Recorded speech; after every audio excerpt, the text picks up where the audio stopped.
What's going on, guys? Today I'm going to be talking about YBN Cordae's, aka just Cordae's, second album, From a Bird's Eye View. So I'm just going to start this off by saying I think J. Cole and Cordae are going to have pretty parallel careers. This to me felt like Cordae's Sideline story, and I'll explain what I mean by that. In early 2011, Cole was being promoted as the next big conscious mainstream rapper. And at the time, he had two, arguably three great mixtapes, but especially Friday Night Lights, the last mixtape that he released before his album, was just significantly better than what Sideline Story was. With the album, he kind of went with a more mainstream sound, and he targeted that towards a different audience.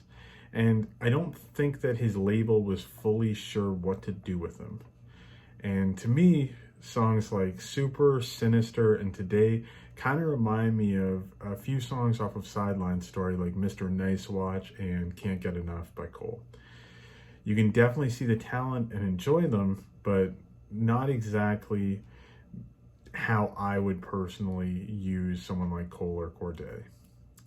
I think Cordae will have a Forest Hills Drive type album in the future once he kind of discovers which lane to go in and, you know, the evolution of his sound. Because in a lot of ways, I think J. Cole's Born Sinner was a great album, but he needed to release something like Forest Hills Drive to really evolve his sound. Overall, you know, the album's intro I thought was super dope.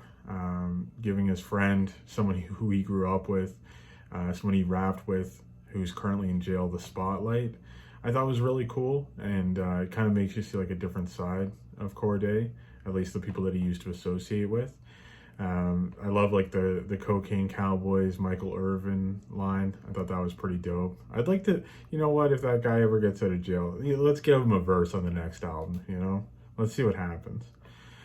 Super, like I said before, reminded me of Who Dat by J. Cole, one of the first singles off of Sideline Story. A much more commercial but still kind of lyrical song.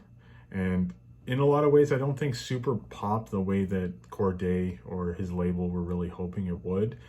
The opening line of Super about, you know, making 7 million and not having to do a single show, and shout out Coca-Cola, and talking about Jack Dorsey, stuff like that. I was kind of surprised that he went with, but I do believe that they're really trying to commercialize him, and this was much more commercial than his last project. But overall, I think the beat is really dope. I like the way that he kind of rides it. I think his flow on it is good, and not the worst thing in the world. The next song, Mama's Hood, is a standout for me.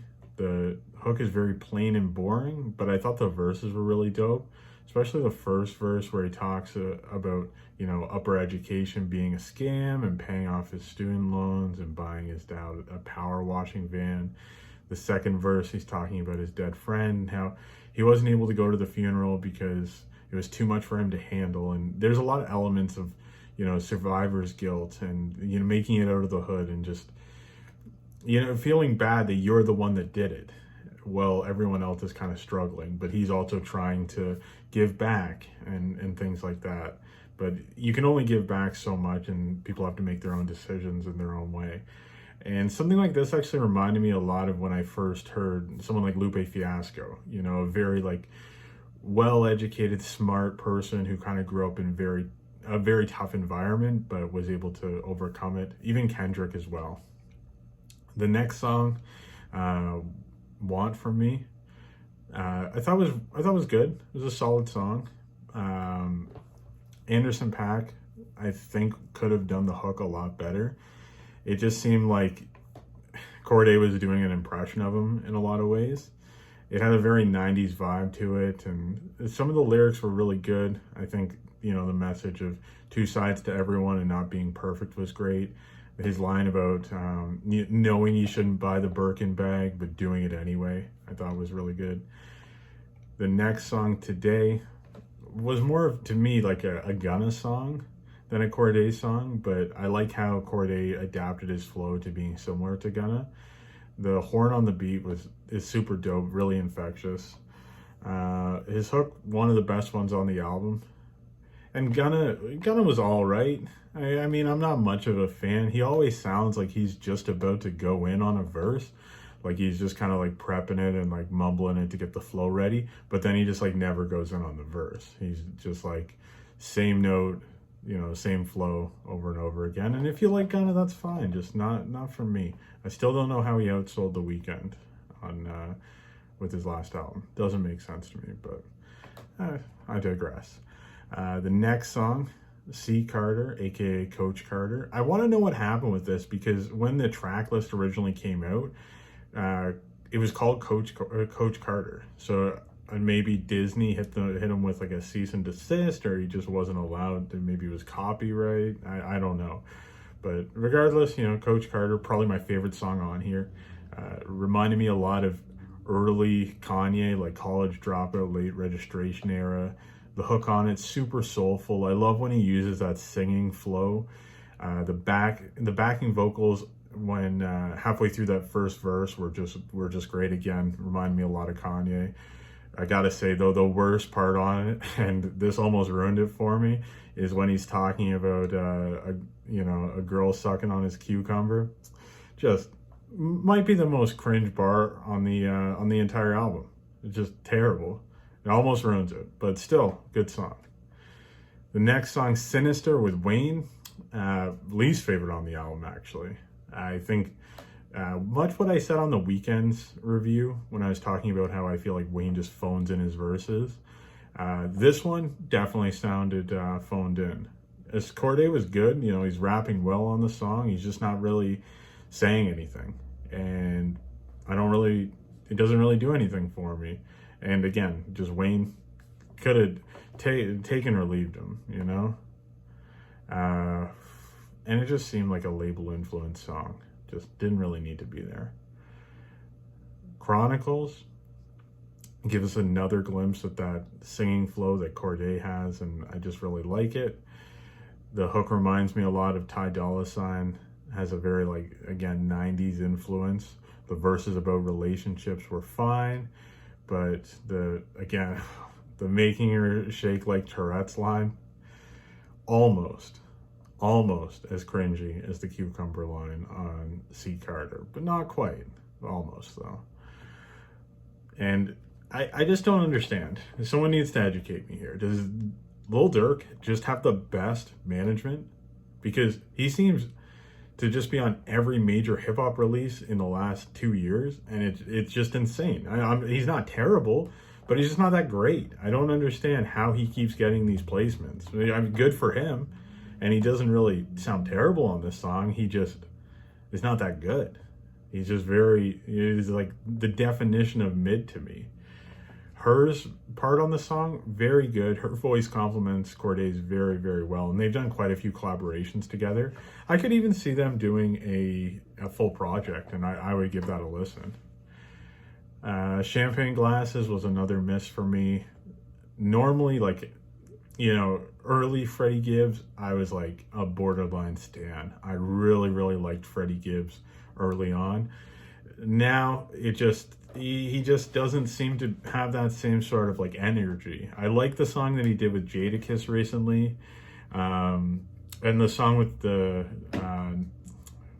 similar sample to Nas. I can't remember it, with the Mike Tyson sample at the beginning. I like that song too, but his feature on this again didn't do anything for me. And just like Sinister, I feel like neither of them really had anything to say on the track. I did like Stevie Wonder's part at the end. I thought that was really cool. Kind of reminded me of Stop Trying to Be God from Astroworld. The final song on the album, Westlake, really, really good. I almost feel like it should have been longer. Not that, I think that he should have taken out that outro, but the beat is so soulful, and I think Cordae's verse is very heartfelt, and I like his bars about his former classmates doing tech-based jobs, and then speaking about buying a Range Rover and doing a song with Nas, just being happy for his success, being happy about his friend's success. It was good. It was a good way to end the album. The outro where he dedicates it to his grandmother, who was featured on Lost Boy, was cool, but I think he should have thrown in a second verse. And overall, I believe that this project was a great progression from Lost Boy. He's coming more into his own and developing his own style. I think Cordae sounds unique amongst mainstream rappers right now. It has the power to become a Cole or a Kendrick. He has to mature a little bit more. The fact that he's only 24 is just crazy to me. I think he's got a lot of time. And as I mentioned in the opening, I believe he will have an album pop to the level of Cole's Forest Hills Drive. But this obviously isn't it, but it's a step in the right direction. Overall, my final rating was 6 out of 10. My favorite tracks were C. Carter, Chronicles, and even Super. The least favorite, Sinister, Champagne Glasses. I gave the production a 7 out of 10. I think it could have been a little bit more focused, but the beats that I liked on this project, I really liked. Even the more commercial songs like Today, I thought the beat was banging. The lyrics, I gave a 6 out of 10. The songs, like C. Carter and Chronicles, the songs that he really does put the lyrics together very well are amazing.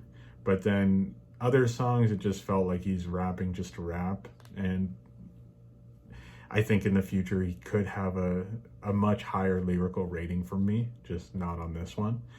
The melodies, 6 out of 10. Some of the hooks on here were great. I really liked, again, his singing flow on a lot of these. I think he should use that more. The album cover, a 6 out of 10. It has to be influenced by Nick Drake, I would assume. Just kind of reminds me of that. I'd like someone to explain to me what exactly it is, because it looks cool aesthetically. I think it complements his first album very well as well. The features, 5 out of 10. Again, the real star of the show for me probably was her. That was probably the best feature on the project, and the Sinister song with Wayne and the Freddie Gibbs song kind of made that rating go down. It would be much higher. My favorite verse was probably the first verse on C. Carter, and my favorite instrumental was probably Super or C. Carter again. So yeah, overall 6 out of 10. This one's going to be a little bit longer than some of the other ones, but thank you for watching. I really appreciate it, and have a great day. Take care.